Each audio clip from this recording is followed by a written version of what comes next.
جلسه قبل برای دوستانی که تشریف داشتن نفس و طبیعت رو نگاه کردیم با هم.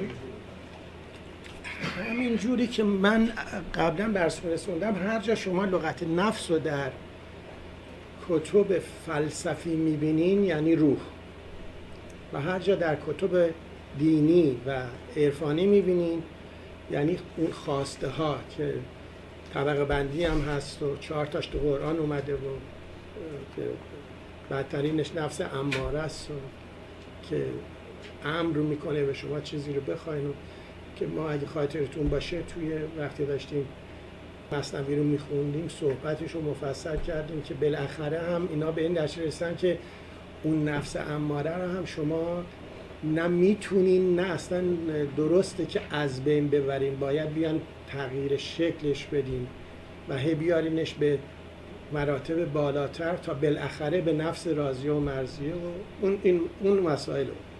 و اما مطلبی رو که دفعه قبل خوندیم و امشب بقیه‌شو میخوایم بخونیم، من میخوام اجازه بدین من یه پیشگفتاری داشته باشم در موردش، یه کمی مثلا ما آشنا بشیم به جهانبینی فلسفی و مخصوصا جهانبینی فلسفی قبل از دکارت.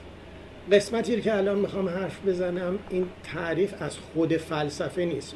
بذارین من اصلا اینجوری بگم، شما هر رشته ای رو میتونین تعریف رو از خود اون رشته بیارین، یعنی به عنوان مثال بیان ببینین دین، هر نوع دینی تعریفش از دین چیه، یا اینکه بیان ببینین مثلا فلسفه تعریفش از دین چیه، یا علم تعریفش از دین چیه. متوجه ارزم هستین؟ ما تا حالا چیزایی رو که داریم میخونیم با هم داریم تعاریف رو از طریق خود اون علم میخونیم. یعنی مثلا فرض بفرمایید شما وقتی دارین شرح گلشن رازو میخونین یا خود مولانا رو میخونین، دارین تعاریف عرفانی رو از زبان یه عارف میشنفین. یعنی عرفان داره خودشو تعریف میکنه که فرض کنین من به عقل چی میگم تو عرفان، یا عرفان به عقل چی میگه، یا فرض کنین عرفان نظرش راجع به جهان چیه، درست؟ یا اصلا خود عرفان یعنی چی، معنی عرفان از نقطه نظر عرفان، نه از نقطه نظر علم که علم نظرش راجع به عرفان چیه، یا دین نظرش راجع به عرفان چیه، یا اینکه حتی عرفان نظرش راجع به دین چیه. حالا برای که فقط یه گریزی زده باشیم، دیدیم که مثلا تو اول دفتر دوم مولانا اون قسمتایی که مولانا به صورت نثر نوشته، یه تعریف این از شریعت و طریقت و حقیقت کرده. اون تعریف اینه که یه عارف در حقیقت عرفان داره میگه من نظرم راجع به دین چیه، درست؟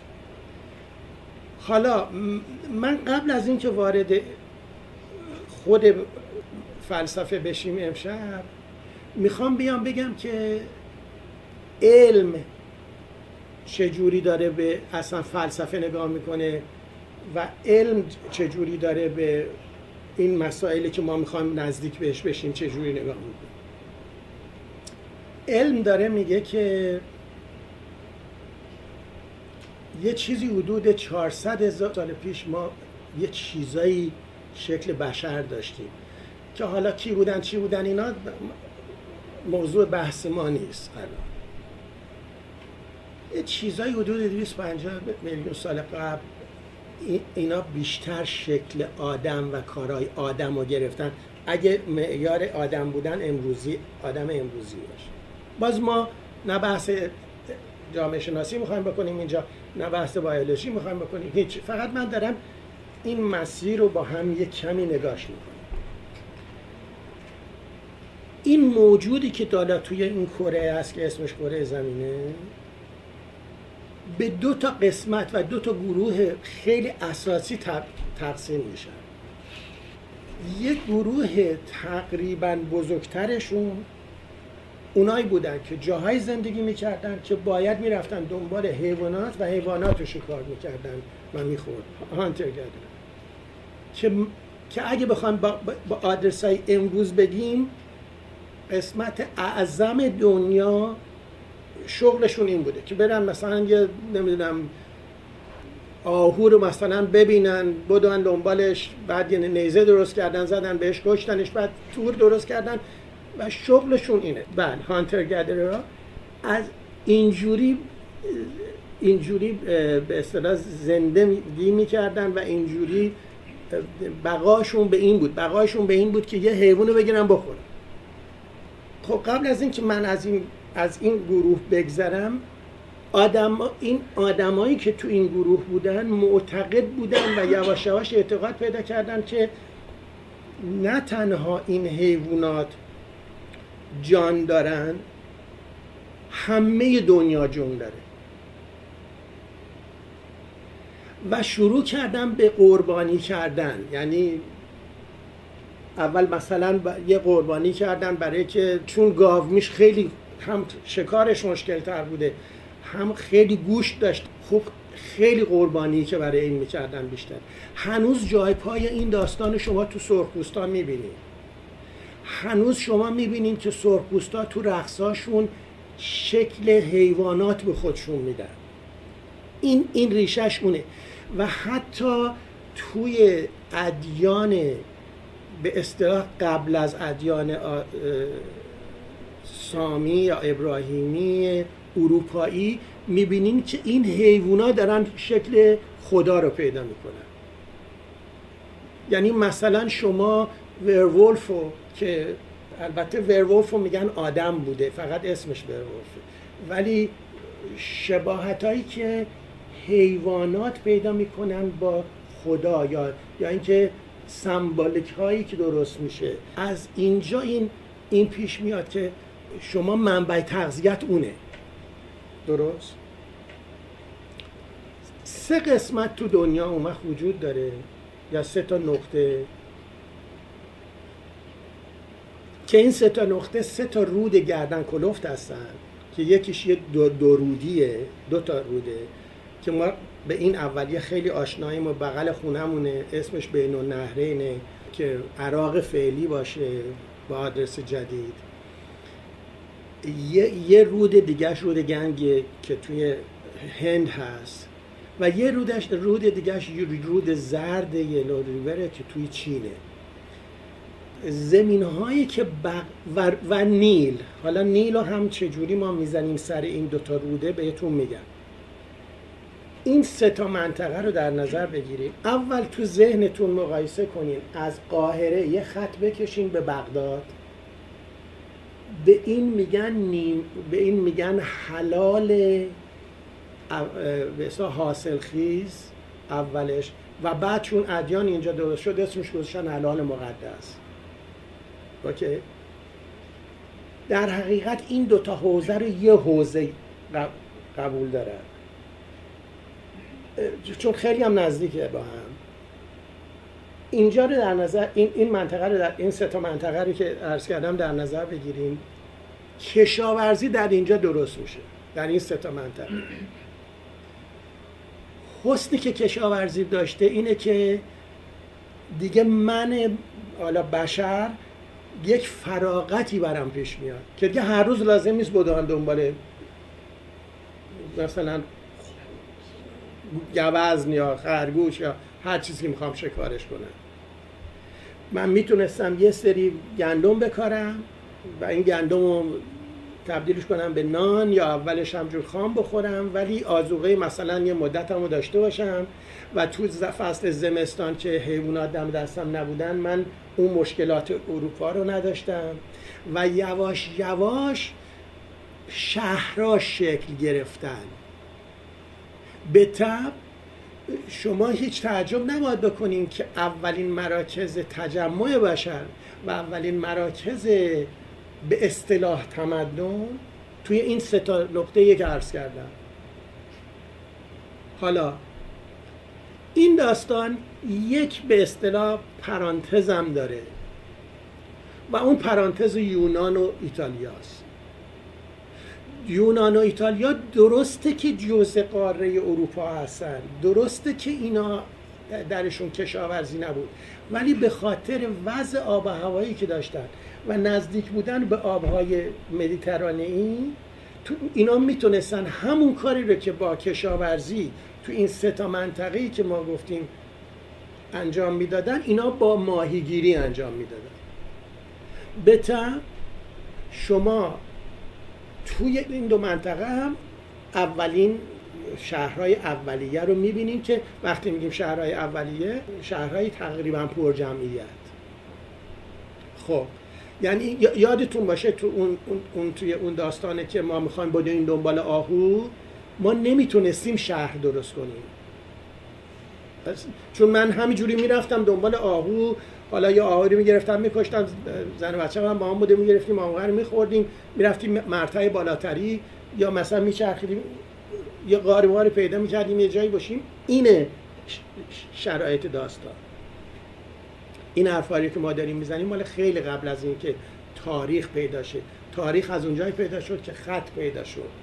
خط تو یه چیزی حدود 7000 سال، بین 7000 تا 10000 سال پیش پیدا شده و در قوم سومری هم اولین کسی بوده که ظاهراً خط نویسی رو درست کردن که توی عراق، جنوب عراق امروز، اینا اصلا آدمای بسیار بسیار پیشرفته بودن. و یک گریزی هم شاهنامه به این داستان داره که اول اینا چون سبزتر و سیاهتر از آدمایی بودن که شاهنامه مورد نظرش هست، به اینا میگه دیو سیاه. وقتی میگه دیو سیاه، و بعد اینا هستن که میان به جمشید هم خانه سازی رو یاد بدن، هم زبانو توی شاهنامه. حالا البته این داستانا رو که میگیم الان دیگه خیلی اومدیم یه دفعه تندش کردیم، اومدیم جلو. برگردیم به اون داستانی که فعلا اولین شهرهای کشاورزی یواشاش درست شد. حالا این شهرهای کشاورزی، حالا با چه بدبختی اینا کشاورزی رو کشف کردن هم بماند. بعضیا نظرشون اینه که اصلا بشر کشاورزی رو به صورت تصادفی یاد گرفت.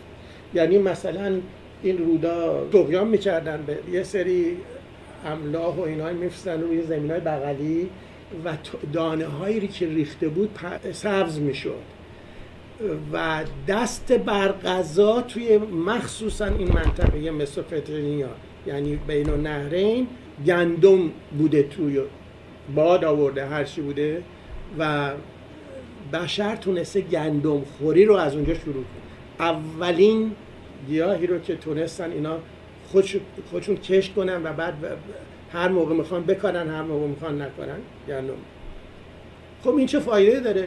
چه ربطی به داستان کار ما داره امروز؟ ربطش اینه که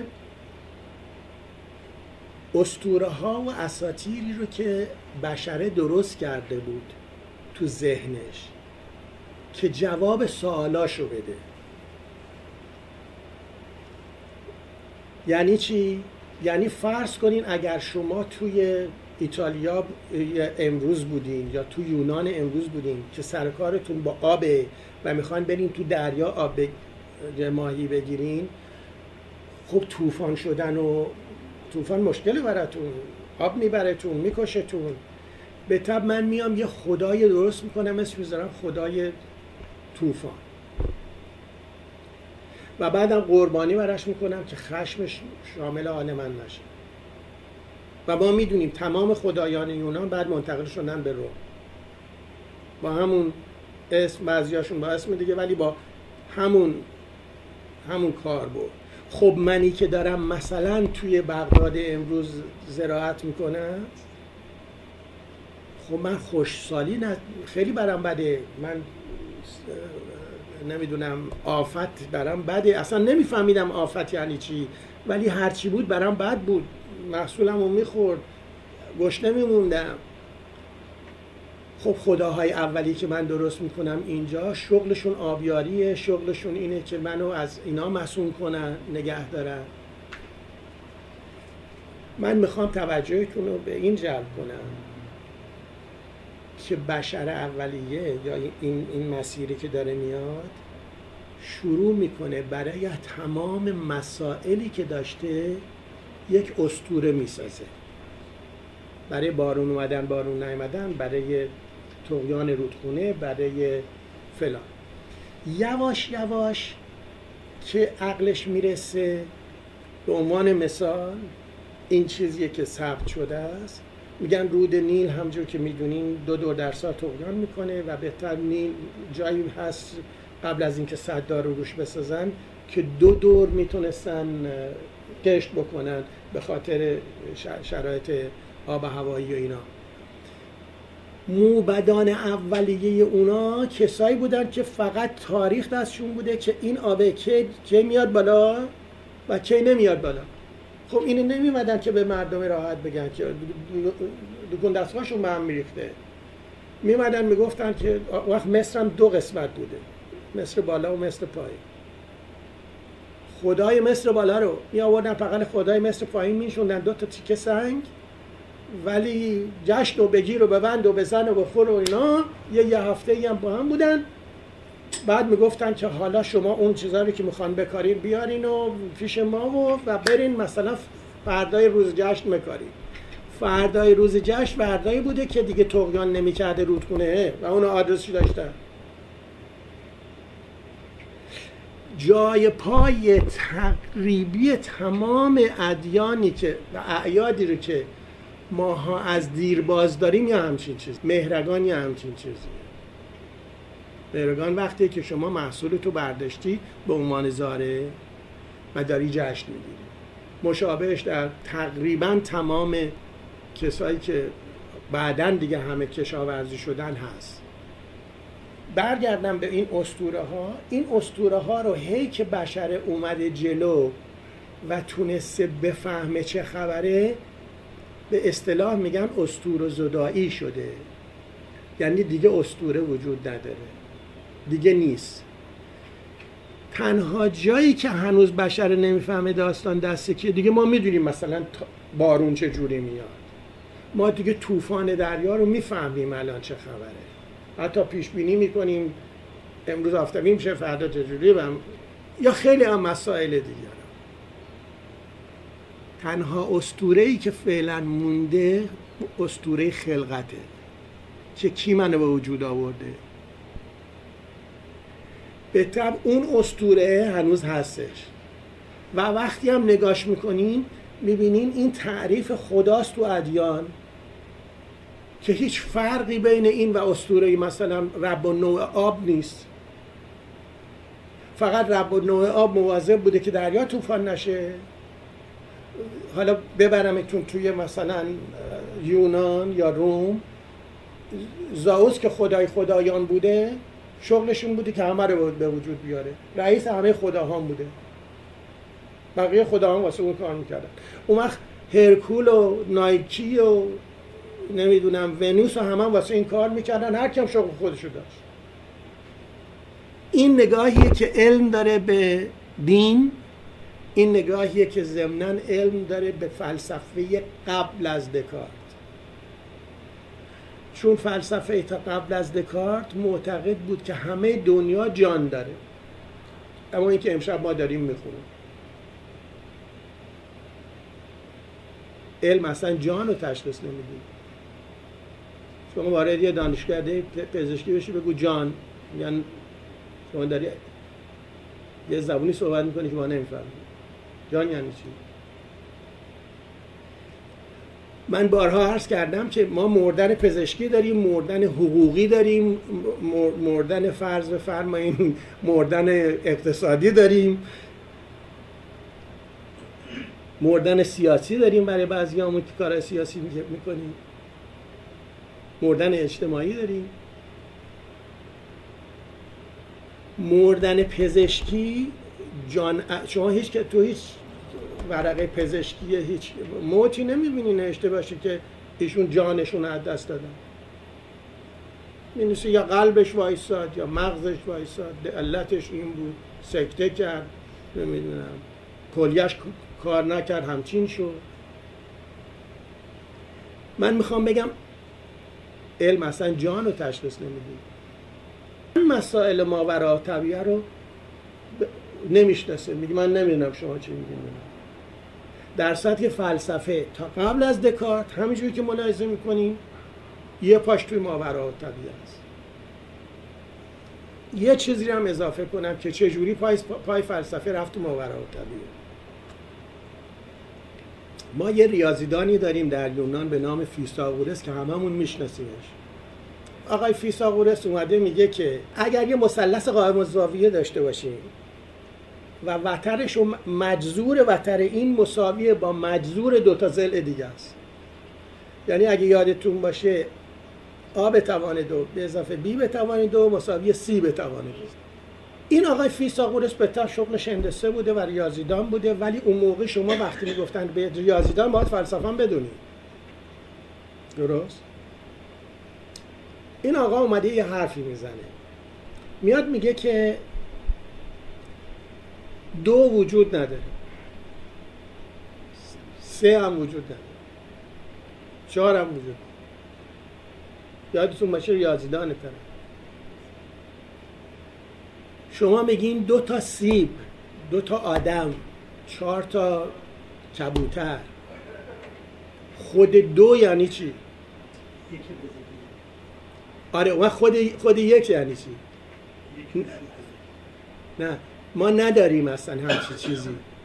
شما به صورت ریاضی میتونی ثابت کنی یکو، میتونی ثابت کنی 2 رو، ولی نمیتونی در خارج از ذهن مجسمش کنی.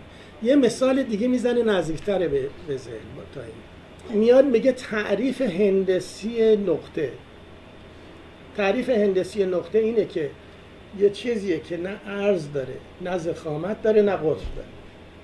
به طبع نقطه در خارج نباید وجود داشته باشه.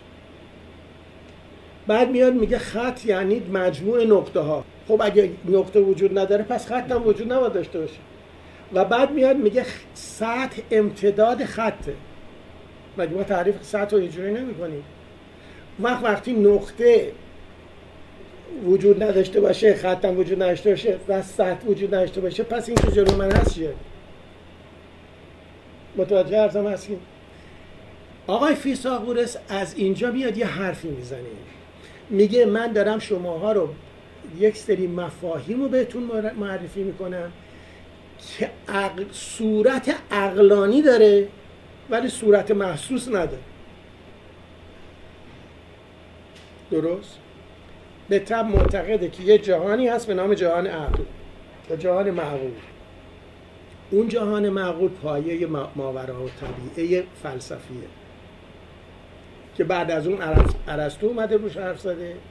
ارسطو اگه یادتون باشه اولین کسیه که اصلا بحث ماورالطبیعه رو پیاده میکنه. میاد یه کتاب می‌نویسه به نام طبیعت، بعد میگه هر چی توش نیست اسمش ماورالطبیعه. ولی داستان از اینجا شروع میشه. یعنی فیثاغورس هست که میاد شما رو به یه عالم دیگه نشونتون میده و این عالم دیگه بعد میاد تو کارهای افلاطون میشه عالم موسور و این عالم دیگه است که میاد تو کارهای خود این آقای افلاطین. قسمت اولی که خوندیم یادتونه میگه عالم از اقنوم درست شده، یعنی این، چون این عالم محسوس که همینه که ما امروز داریم بحثشو میکنیم، میخوایم بریم توش طبیعت. خب من داشتم چیکار میکردم؟ من اومدم میگم که علم داره فلسفه رو چجوری نگاه میکنه.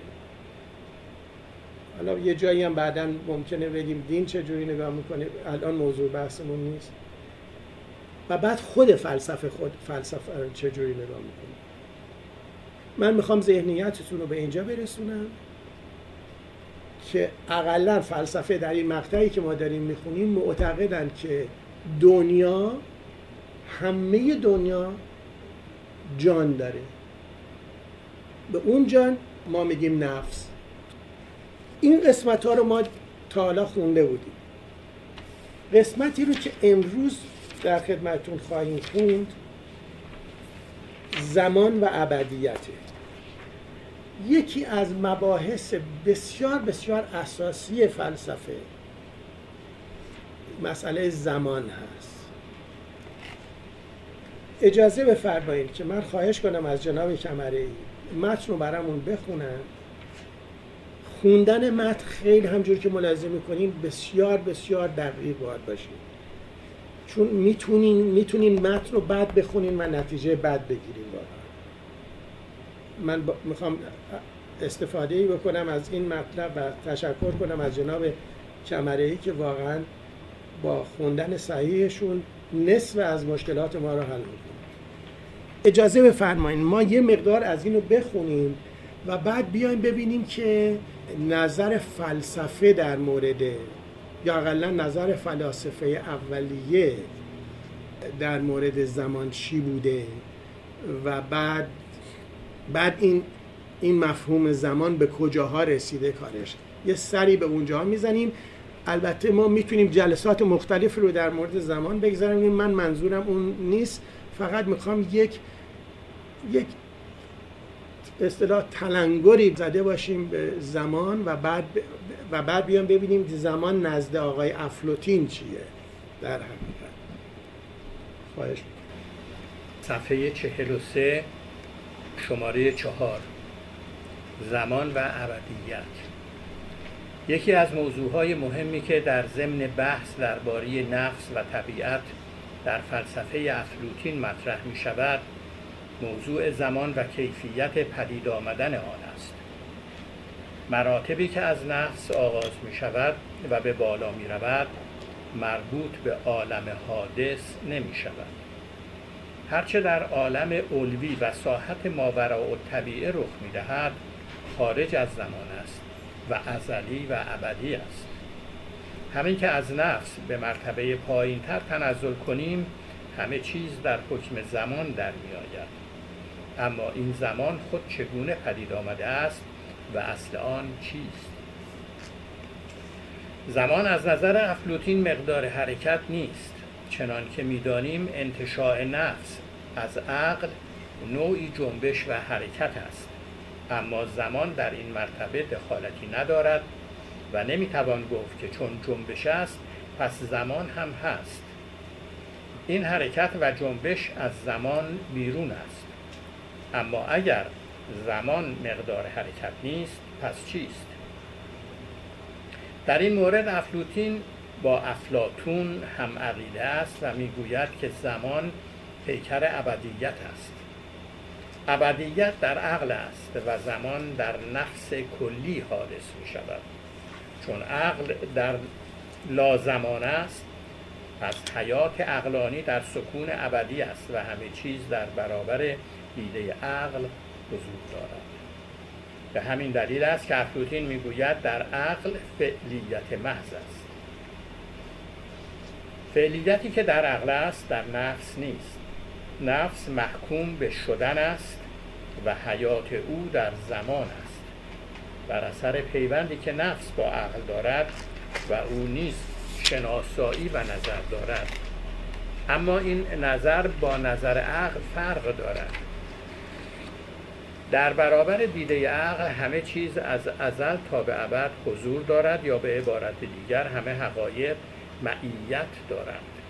اما متعلقات شناسایی نفس معیت ندارد، بلکه متعلقی پس از متعلق دیگر از برابر دیده او عبور می کنند. این بدین علت است که حیات نفس زمانی است. برای اینکه به این حقیقت زمان پی بریم افلاطین می نویسد ما باید برگردیم به وضعی که در لازمان داشتیم، بدان حیات آرام که در آن جمعیتی بود فارغ از پریشانی که هیچ اثر تنزل در آن نبود. در آن آرمیده بودیم و روی به قبله ابد داشتیم. زمان هنوز نبود، لااقل برای آن موجودات علوی نبود. ما بودیم که میبایست زمان را به وسیله اندیشه یا لوگوس و طبیعت که پس از آن میآید به وجود آوریم. اما چطور شد که زمان از لازمان پدید آمد؟ از جایی که قبل و بعد نبود، قبل و بعد چگونه پیدا شد؟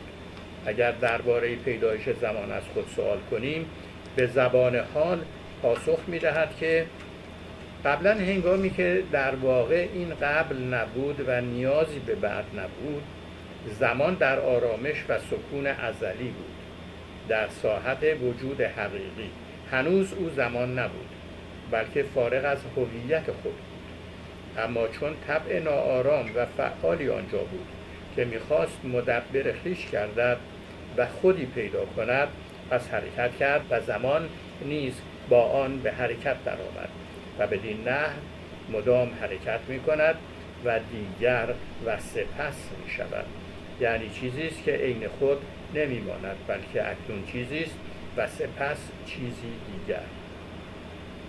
و این چنین بود که ما راهی دراز را طی کردیم و زمان را به منزله پیکر ابدیت به وجود آوردیم. بنابراین نفس در زمان است، اما این از وجهی است که با طبیعت پیوند دارد و الا از آن روی که نفس با عقل پیوند دارد از حکم زمان فارغ است.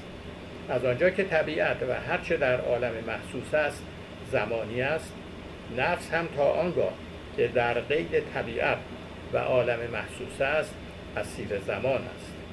اما چون از طبیعت گذشت و به مرتبه عقل رسید، به ابدیت روی می آورد. در اینجا باید ماهیت عالم محسوس یا عالم مادی را از نظر افلاطین اجمالاً بیان کنیم تا رابطه نفس با آن و نفس فردی با بدن معلوم شود. بسیار بسیار. خب دوستان، من بارها به عرضتون رسوندم که همین امشبم گریزی زدم که شما میتونین مثلا مردن رو نگاه کنیم که ببینین یه فیلسوف منظورش از مرگ چیه، یه عارف منظورش از مرگ چیه، یا یک دکتر پزشکی که نماینده علم هست. مطلبی رو که الان ما داریم میخونیم این قسمت به خصوص در حقیقت تلاش هاییه که فیلسوفان برای فهم زمان انجام دادن. درسته؟ یعنی اینا دارن سعی میکنن زمان رو برای ما توضیح بدن. اون چه مسلمه اینه که اگر مهمترین عامل زندگی ما زمان نباشه، یکی از مهمترین عوامل زندگی ما زمان. علی رغم اهمیتی رو که زمان در زندگی ما داره، وقتی میگم ما تمام بشر، تلاش‌های بشر برای فهم دقیق زمان تا امروز که من جلوتون نشستم به جایی نرسید. ماها سالیان درازی هست که واحد اندازه‌گیری زمان رو پیدا کردیم. اولین کسی که در دنیا اومد واحد اندازه‌گیری رو در حقیقت نوشت و چون نمیشه گفت پیدا کرد، چون احتمالاً کسای دیگه هم قبلش بودن که به نظرشون رسیده، بطلمیوس هست. بطلمیوس کسیه که میاد میگه که هر یک دوری که خورشید دور زمین میچرخه، یادتون باشه که اون موقع خورشید دور زمین میچرخیده به حساب اونا، ما اسمشو میذاریم یک روز و واحد زمانه.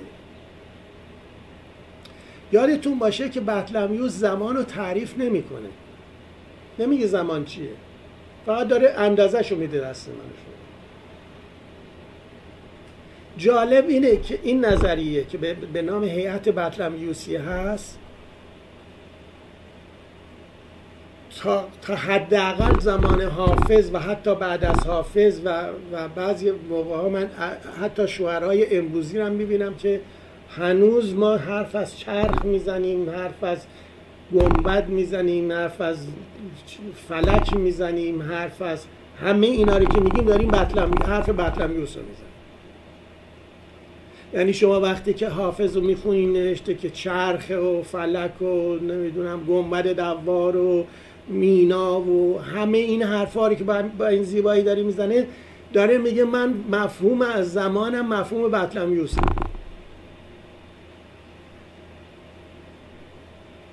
از اون قشنگتر ما هنوز میگیم طلوع خورشید و غروب خورشید. هنوز ما فکر میکنیم خورشیده میره میچرخه، ما سرجامون وایسادیم، ما تکون نمیکنیم که ما مشتی هستیم و اینا میرن بالا میان پایین. جالب اینه که بطلمیوس صفحاتی رو در نظر گرفته بوده، فکر نمی کرده که بین ما مثلا و خورشید همجور هواست و ما تو هوا وایسادیم. این بنده خدا فکر میکرده که یه چیزایی مثل شیشه در نظر بگیریم که وجود دارن. اون که نمیفهمیده شیشه یعنی چی. حرفش اینه که یه چیزایی هستن که وجود دارن ولی نمیتونی ببینیشون و این کره ها توی مثلا منتهی علیه اینه و این داره میچرخه، مثل یه بشقابی در نظر بگیریم، بشقاب شیشه‌ای. به این میگن فلک. اصطلاح فلک یعنی این. من 9 تا فلک هم داشتن، نشسته بودن، خوشم بودن با این 9 تا فلک. میچرخونن این فلک ها دورم، زمین هم وسط. این هیئت بطلمیوسی و با این هیئت بطلمیوسی زندگیشون گذشت و بعد میگم وارد ادبیات تمام دنیا هم شده، فقط ایران نیست. سانست سانرایز، من مطمئنم اونایی که زبونهای دیگر هم بلدن همینو دارن استفاده میکنن. یعنی مثلا بریم سراغ آلمانی، بریم سراغ فرانسوی، اونا هم دارن میگن خورشید میاد بالا، خورشید میره پایین. اولین کسی که میاد حرف میزنه در مورد زمان ارسطوئه. ارسطو زمان رو با حرکت تعریف میکنه. میگه هر موقع یه حرکت اتفاق افتاد زمان حادث میشه. به طب زمان رو با مکان پیوند میده آقای ارسطو. چون اگه من مکان نداشته باشم، این لیوان رو اگر من بخوام از بی مکانی به یه بی مکان دیگه ببرم، چه زمانی؟ اصلا تعریف ارسطو اینه که مدت وقتی که میگذره که شما این لیوان رو از اینجا به اینجا برسونین میشه زمان. خب اگه من تو بی مکانیم دیگه زمان مطرح نیست واسه من. به طب ماوراء الطبیعه نه زمان داره نه مکان. به این تعریف. ببین سقراط چیزی ازش نداری، ولی چیزایی که از ارسطو مونده است و من دارم که بعد این مده توی افلاطون هم در موردش حرف زده. خود ایشون هم افلاطون هم که امشب داریم میخونیم شکسته بسته. بعد حالا من وارد جزئیاتش نمیشم. آقای ملا صدرای شیرازی میاد میگه که من این حرکت رو در جوهر میخوام بگم و اصلا مقوله حرکت جوهری رو پیاده میکنم. بعد انشتین میاد میگه که این داستان به بعد 4 مربوطه و الان بیشتر رو این دارن کار میکنن که زمان یه بعد دیگه است و دیگه ما واقعا هم امروز من نمیدونم علم داره در مورد زمان چی میگه. باید بریم بپرسیم ببینیم چیه، مثلا از فیزیکدونا بپرسیم که الان آخرین نظریه چیه در مورد زمان. آیا نظریه بعد 4 الان مطرحه نیست، عوض شده؟ چون دم به ساعت اینا دارن با هم سرشاخ میشه. خب ما الان جایی هستیم که ارسطو اومده، افلاطون هم اومده و حالا دور رسیده دست آقای افلاطون. آقای افلاطون اومده میگه که زمان رو تعریف حرکتی نمیکنه براش. ببینین داره چی میگه. زمان از نظر، من دارم پاراگراف دوم رو تو صفحه 43 میخونم. زمان از نظر افلاطون مقدار حرکت نیست، چنانکه که میدانیم انتشاء نفس از عقل نوعی جنبش و حرکت است. مگه ما نگفتیم نفس از عقل تشکیل درست میشه و با حرکتی که ایجاد میشه؟ ما گفتیم اگه یادتون باشه وقتی عقل خواست درست بشه در احد حرکت اتفاق نیفتاد، چون اون موقع احد مجبور بود که یه چیزی کم داشته باشه و احد کامله. ولی عقل درش یه حرکتی اتفاق میفته تا نفس درست شه، چون لازم نیست عقل کامل باشه. ولی این نظر ایشون میگه که اما زمان در این مرحله دخالتی ندارد و نمیتوان گفت که چون جنبش است پس زمان هم هست. این حرکت و جنبش از زمان بیرون است. اما اگر زمان مقدار حرکت نیست پس چیست؟ در این مورد افلاطون با افلاطون هم عقیده است و میگوید که زمان خیلی تعریف قشنگیه. زمان پیکر ابدیت است. میدونین که تو زبان اینا پیکر اون عکسیه که از اینا میفته. مگه نمیگفت نفس پیکر عقله؟ میگوید که زمان پیکر ابدیت، ابدیت در عقل است و زمان در نفس کلی حادث می شود. وقتی میگه، بذارین من اول دو تا کلمه رو جا بندازیم. وقتی ما میگیم ابد و ازل، ابد و ازل و ما مثلا میگفتیم بی‌نهایت دیگه. معنی این نیستش که مثلا ابدیت و ازل یه رقم خیلی خیلی خیلی گنده‌ایه. اصلا معنیش این نیست. ابد و ازل جاییه که زمان وجود نداره. تعریف دقیق تر ابد و ازل اینه. ازل اولش بی زمانه، حالا دیگه ما رسیدیم به یه جایی که میتونیم اینو بگیم و بعد وارد زمان میشه. ابد از زمان شروع میشه به بی زمانی ختم میشه.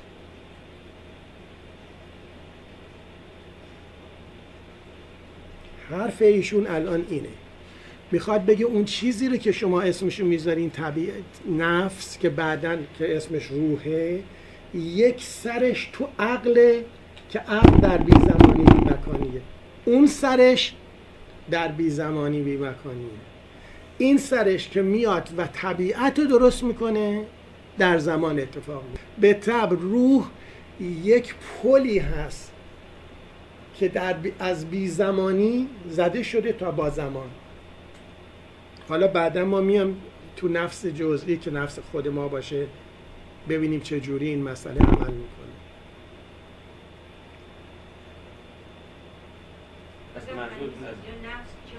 بله، هر موقع هر چی ما امشب داریم میگیم نفس یعنی جان، یعنی روح. در حقیقت روح منظورتون روح روح کلیه یا کلیه الان، چون ما داریم در مورد نفس کلی هم صحبت می‌کنیم. ما هنوز به جزئیات نرسیدیم. وقتی میگم جزئیات یعنی ببخشید یعنی نفس جزئی، آره، فرد نرسید. حالا یه چیزی هم اون جمله آخر هم من بگم و یه تنفسی اعلام کنم. میگه فعلیتی که در عقل است در نفس نیست. یعنی چی؟ بذار یک دو تا خط دیگر هم بخونیم خودش میگه یعنی چی. نفس محکوم به شدن است و حیات او در زمان است. یادتونه گفتیم نفس اینجایی که من میگم یه پاش تو زمانه یعنی این. یا آبشاری رو در نظر بگیریم، من برای خودم اینجوری مثال میزنم. آبشار نیاگارا یه طرفش به دو تا دریاچه است، اصلا دریاچه است راه افتاده اومده، اون ورش بی پایانه، این ورش آبی که داره میریزه حساب داره، یعنی میتونین اندازه بگیریم چقدر در چند لیتر آب. اتفاقا مثل که گفتنم اونجا که میری بهت میگن که چند لیتر آب میریزه و این اصلا پر آبتره و از این. من تو ذهنیتم اونجا رو که میدیدم یه دفعه یادم افتاد که این ابدیت که از یک بی‌نهایت شروع شده که بدون زمانه وارد زمان شده. حالا تو میگم من اصلا تخصص من در مثال بد زدن، اینم رئیس عمل شده که من حالا آبشار نیاگارا رو بردم کجا، ولی من تو ذهنیتم اینجوری ابدیت رو فهمیدم که از یه جایی که اصلا زمان نیست وارد زمان داره میشه، زمان داره حادث میشه با ازلیت. امر فرد این مقدمه نیست به کریشن رو توضیح دادن، به کریشن. آره، ولی کریشن از نقطه نظر کی؟ ببینین ما حالا دیگه باید با هم فنی‌تر حرف بزنیم. نه شما منظورم به اینه که شما اگر کریشن، اگر منظورتون از آفرینش دینه که اصلا وارد این حرفا نمیشه، کن فیکون تموم شد، هممون اومد، یا 6 روز ساختنمون رو. اگر دارین در مورد آفرینش فرض بفرمایین عرفانی میگین که اون وقت یادتونه که مثلا ما پای صحبت ابن عربی که نشسته بودیم حبوط رو داشتیم صحبت میکردیم، اون آفرینششون بود. خود اینا هم ما داریم الان وارد آفرینش میشیم و سرکله انسان هم اون پایینتر این رودخونه پیداش میشه، ولی ما هنوز اونجا نیستیم. ما فعلا داریم چیزهای اولیه رو ما زمان رو داریم تازه حادث میکنیم، زمانه داره پیدا میشه، تا حالا زمان وجود نداشت. این یکی. بعد ببینیم چی داره میگه اینجا، فعلیتی که در عقل است در نفس نیست، نفس محکوم به شدن است و حیات او در زمان است. بر اثر پیوندی که نفس با عقل دارد او نیز شناسایی و نظر دارد، اما این نظر با نظر عقل فرق دارد. فرقش چیه؟ در برابر دیده عقل همه چیز از ازل تا به ابد حضور دارد، یا به عبارت دیگر همه حقایق معیت دارند، اما متعلقات شناسایی نفس معیت ندارند، بلکه متعلقی پس از متعلق دیگر از برابر دیده او عبور می‌کند. این بدین علت است که حیات نفس زمانی است. برای این که به حقیقت زمان پی ببریم افلاطون می‌نویسد. خب این یعنی چی؟ داره چی میگه؟ یادتون هست ما وقتی داشتیم در مورد اعیان ثابت صحبت می‌کردیم، یکی از مثال‌های بسیار بسیار کجکوله من اونجاست که گفتم برای که شما اعیان ثابت رو متوجه شین، یادتون باشه که مرا ببوس. یعنی این که وقتی شما اگه من بهم یه دفعه مثلا یه کسی نمیدونم مثلا دیوانگی کنه و من بگه مرا ببوس بخون، من تو اون لحظه یه دفعه همه مرا ببوس میاد تو ذهنم. درست؟ یعنی چی؟ یعنی همه آهنگ مرا ببوس و شعرهاش اگه بلدم با هم حضور داره تو مغز من، ولی وقتی میخوام بخونمش مصرع اول میاد، بعد مصرع دوم میاد، بعد مصرع سوم میاد، اینجوریه. یه همچین حالتی هم اینجاست و یه همچین حالتی هم تو اعیان ثابت. در عقل همه چیز با هم حضور دارن، نشستن اونجا. به طبع عقل چون زمانم وجود نداره دیگه، فردا و امروز شما رو براش میبینه دیگه. این هم تعریفیه که از خدا میکنن تو ادیان. من اینا میگن خدا همه چیز رو میدونه، یعنی همین، یعنی خدا در بی زمانی و بی مکانی است. من و شما زمان داریم که باید شنبهمون بگذره تا یک شنبه بشه، ولی اگر شنبه و یک شنبه و دو شنبه همه با هم جلو من نشسته باشن، خب من همونجور که تقویممو میارم گوگل رو نگاه میکنم اینم چهارشنبه میخوام چیکار کنم، عملا داره اتفاق میفته، یعنی فعلیت داره برای من. یعنی این که این حرف آقای افلاطین اینه که در عقل همه چیز با هم جلو عقل حضور دارن، ولی وقتی که به نفس میرسه، به روح میرسه، روح باید یه چیز رو بعد از یه چیز دیگه ایجاد کنه و پیش بیاد براش. به طبع روح پاش در زمانه، چون یه چیزی بعد از یه چیز دیگه میاد. اصلا وقتی میگین یه چیزی بعد از یه چیز دیگه وجود میاد، یعنی قائل به زمان این دیگه. ولی چه بعدی؟ بعد یعنی چی؟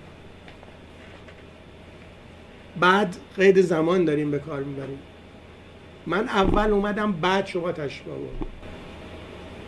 ببخشید یه سوالی برای من اینجا پیش اومد. فهمیدیم که چون اینجا نوشته بود چرا عقل همیشه در خود و با خود فعلیتی که در عقل است در نفس نیست، نفس محکوم به شدن است و حیات او در زمان است. این زمان آیا از جنس همون زمانی که الان ما هستیم یا در ما که تعریف زمان رو نمیدونیم که درست از اینجا داره زمان حرکت رو میگه، چون یادتون باشه که این داره میگه میخواد بگه نفس از جنس شدنه. شدن مگه درش حرکت نیست؟ این همون چیزیه که بعداً ملا صدرا، اتفاقاً یکی از کسایی رو که نگاه می‌کرده ملا صدرا و حرکت جوهری رو تونسته تعریف کنه همین آقای افلاطونه. پس ما نمی‌دونیم که از همون جنس همین زمانی که ما داریم. آخه شما این جنس زمانتون رو هم معرفی کن که ببینم. فقط حس می‌کنم. شما حس هم نمی‌کنی، فقط معیاراشو میشناسی. میدونی امروز چهارشنبه است.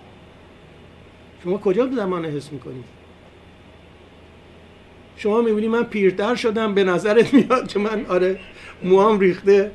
حالا مثلا من 20 سالگی هم موام ریخته بودم، این بود داستان. ما اینجوری قصص من متراژمون رو زمان هست. ما هنوز چجوری میخوای زمان حس کنی؟ به همین دلیل میگم واقعا من شاید برم نگاه کنم از یه فیزیسیستی بپرسم که آقا الان بحث زمان در کجاست؟ ولی ما الان مشکلمون اون نیست. میتونیم از بچهای استنفورد، مثلا دانشگاه استنفورد که استادای فیزیک حتما اونا 4-5 کتاب دارن بهمون میدن که آقا اینو الان بحث ایناست. ولی من مطمئنم که هنوزم اونا به اصطلاح، من یه چیزی رو داشتم تماشا میکردم که بحث این بود که میدونین که زمان از نظر علمی یه تعریفش هم اینه که از وقتی که بیگ بنگ شروع شده اینا شروع کردن واحد گذاشتن، تعریف نه ها، واحدشه که میگن مثلا 13 بیلیون years هرچی که از شروع شد از اونجا گذشته، باز تعریفش نمیکنه. تازه گرفتاریشون سر اینه که قبل از این چه خبر بوده.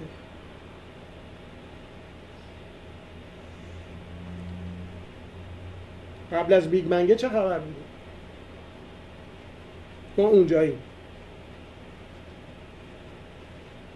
شما بیگ بنگ رو بگین نفس.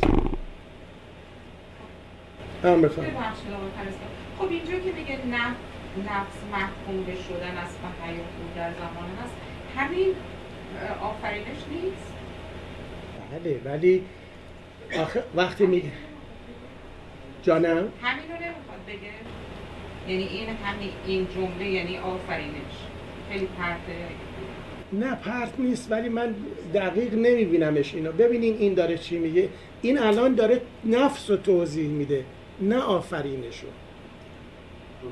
متوجه عرضم هستین؟ این میخواد بگه که من اومده میخواد نفس رو به من معرفی کنه، بعد میخواد بگه که این نفس چیه. میخواد بگه نفسه از عقل شروع میشه، ولی برخلاف عقل که هیچ کاری نمیخواد بکنه و همجور که نشسته عقله و کامله و کسی هم به کار کشی نداره، این نفسه باید جاری باشه، باید اتفاق بیفته، باید بشه. حالا این شدن و من و شما اسمشو میخوام بذاریم آفرینش. بسیار خوب، من با اون مشکلی ندارم. من میخوام بگم افلاطین ذره بینش روی اون نیست، ذره بینش روی اینه که داره به من میگه این مکانیزمی که اسمش روح هست چیه. متوجه عرضم هستید؟ مثل که مثلا میخواد بگه روحی که در بدن من هست چیه. این داره اونو میگه، ولی خب این روح عالمه، روح همه عالم. وقتی هم میگیم عالم یعنی همه دنیا، همه چیز. و اتفاقاً درست میگیم زمان رو اصلا ما حس نمی کنیم، چون وقتی بهمون خوش میگذره به نظرمون تونتون میگذره، وقتی که بد میگذره یواشتر میگذره، یعنی واقعا احساس نمی کنیم زمان. ببین تمام این حرفایی که شما زدین اگر یه جایی بزنین آدمو مثلا سر هر پیشش میگیرن. تند رفتن یعنی چی؟ کند رفتن یعنی چی؟ متوجه عرضم هستین؟ من میگم شما وقتی وارد مثلا فرض کنین میرین تو دانشگاه فیزیک، خب و مثلا سطوح بالاش سر همیناست بحثاشون دیگه. اونا داستان اهرم محرومو که انجام دادن، میدونن چه خبره. طرف که داره پی اچ دی میگیره تو فیزیک. اتفاقا من یه تعریفی رو داشتم از فلسفه میخوندم، نوشته بود که فلسفه تعریفی که الان ندارن این نیست که تا حالا میگفتن جواب دادن به سوالات اصلی، الان میگن ایجاد سوالات خوب. که شما سوال درست حسابی انجام بدی بهت میگن فیلسوف. ببین چقدر داستان اینجوریه. یعنی که ما دیدیم مثلا با مذهبیون حالا حوزه‌ای که آدم میشینه بحث میکنه سر هر لغتیش یقه آدمو میگیرن که آقا چرا اینو میگی، خانم چرا اینو میگی، چون اونا میخوان که دقیقاً تو همون کادر باشن، توی اصطلاح اینجا یا تو اون دومین باشن. من میخوام اینو بگم، این حرفی رو که شما میزنید تون میگذره یواش میگذره، من و هممون میفهمیم شما چه دارین میگین، ولی ظاهرا اینو به افلاطون میگفتیم تون میگذره یواش میگذره، میگفت چی میگه شما؟ آره میگذره. چی میگذره؟ آقای بطلمیوس میگه آره مثلا برو دنبال اون بشقابه بگم. اجازه بفرمایید چند دقیقه استراحت کنیم و